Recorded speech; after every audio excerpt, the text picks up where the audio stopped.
Alrighty, so namaste beautiful people. So, let's have a quick look at guilt and shame and what it does to our vibration.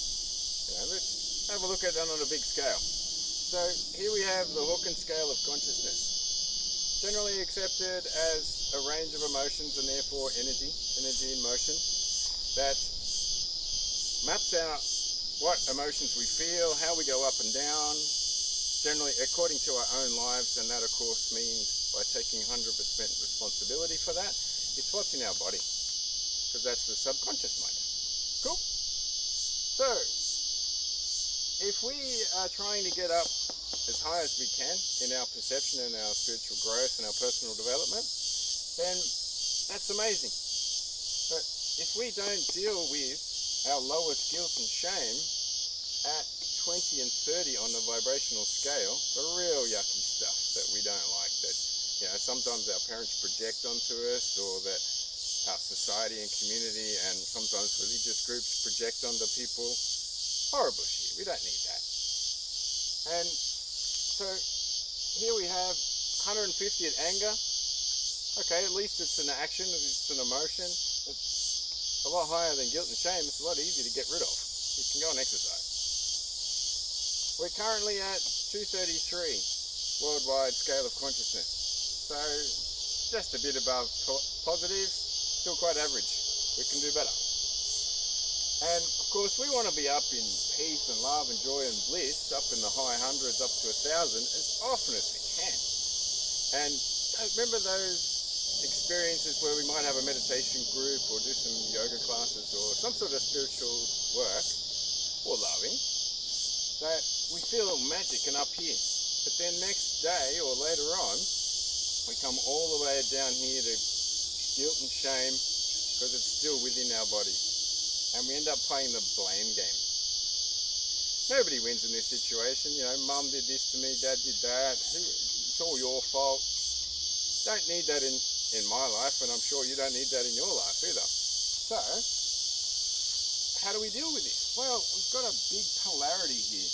The universal law of polarity and the way physics and electricity works. If we're up at bliss, having a beautiful time, loving it, this is where we want to be, but we've still got unresolved guilt and shame and blame and all that yucky stuff, there's going to be an energetic and emotional wave up and down, and it's not going to feel good, it's not going to be pretty at all. This is why some old school church and religious services, you don't feel uplifted when you go there. Or they throw you some guilt and shame type of philosophy and then uplift you when you go to the service. So there is a big energetic polarity. So you're feeling up and down, but ideally we'd like to make these a little more comfortable. And of course, by taking away the bottom stuff, we have more polarity for both balance and rising up higher in our vibration. Sound good? Yeah, it is fun, trust me. And the things that are lowest in our vibration, they're the things that are lowest and heaviest in our body that are sapping our energy. Our body's using a whole bunch of our homeostasis energy to deal with yucky stuff, when we can just really get rid of that. Yeah, you can let go, but only to the capacity of one's detoxification pathways. Because when we don't have a lot of, say 20% energy going to toxin removal on a daily basis, we've got 20% extra energy to be calm and balanced and centered and skyrocket. Sound good, yeah? I reckon. So the lowest things are toxins, mucus plaque. There's that heavy feeling. In Ayurveda we call it earth element. So it's good when it's balanced, but when it's heavy, you feel that heaviness because there's toxins and heavy metals and things stored in that mucus plaque. I call it the habitat for yucky stuff. And parasites, they're rather subtle. We might not always realize they're there, but they are every single time.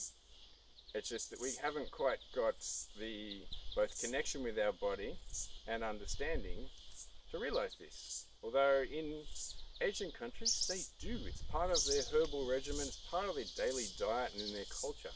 In the West, we're still learning these things. This is why we have a lot of guilt and shame in our society. And the big ones, heavy metals.